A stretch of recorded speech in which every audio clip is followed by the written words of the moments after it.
কেমন আছো সকলে? তোমাদের জন্য আরো একটি ছোট্ট ভিডিও নিয়ে চলে এসেছি পেইন্ট 3D সফটওয়্যারের।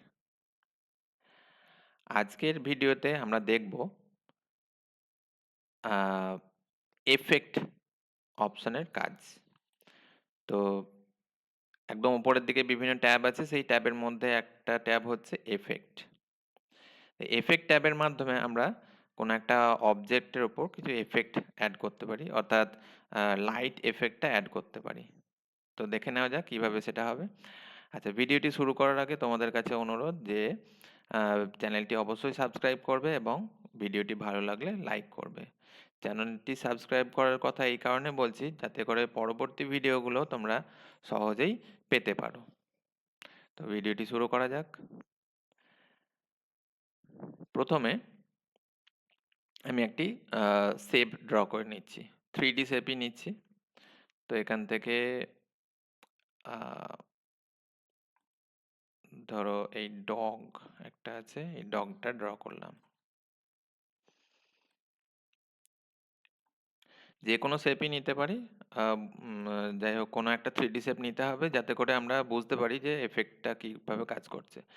এবার দেখো, এফেক্ট এই অপশানে যাব, ক্লিক করলাম। আচ্ছা, এখানে প্রথমে কিছু কালার দেওয়া আছে, তো ডিফল্টটাই থাকুক, ডিফল্ট কালার এখন সেট হয়ে আছে। আর নিচের দিকে দেখো একটা গোল পাড়া অংশ দেখাচ্ছে, এখানে একদিকে সূর্যের সিম্বল দেওয়া আছে। তো এই যে সিম্বলটা আছে, এখানে ক্লিক করে মাউস পয়েন্টার নিয়ে এসে এখানে ক্লিক করে ড্র্যাগ করবে। তাই ড্র্যাগ করলে দেখো কি হচ্ছে যে লাইটিং এফেক্টে চেঞ্জ হচ্ছে, অর্থাৎ মনে হচ্ছে যেন এক একবার এক এক দিক থেকে কুকুরটির ওপর লাইট পড়ছে। বেশ, এবার এই কালারটি চেঞ্জ করে দেখি কি হয়। কালার চেঞ্জ করলাম, তাহলে এরকম ধরনের এফেক্ট আসছে। এখানেও আমরা লাইটিং এফেক্টটা চেঞ্জ করতে পারি।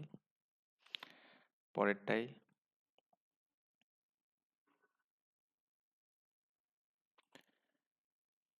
তারপরেরটাই।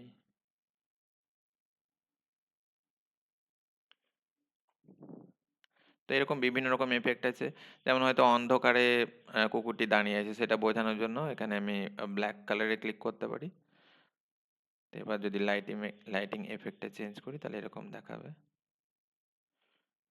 তাহলে এখান থেকে আমি বলে দিতে পারি যে কোন দিক থেকে লাইটটা পড়ছে।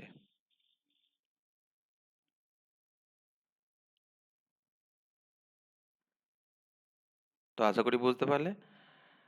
আজকের ভিডিওটি এ পর্যন্তই, পরবর্তী ভিডিওতে আবার দেখা হবে। সকলকে ভিডিওটি দেখার জন্য ধন্যবাদ।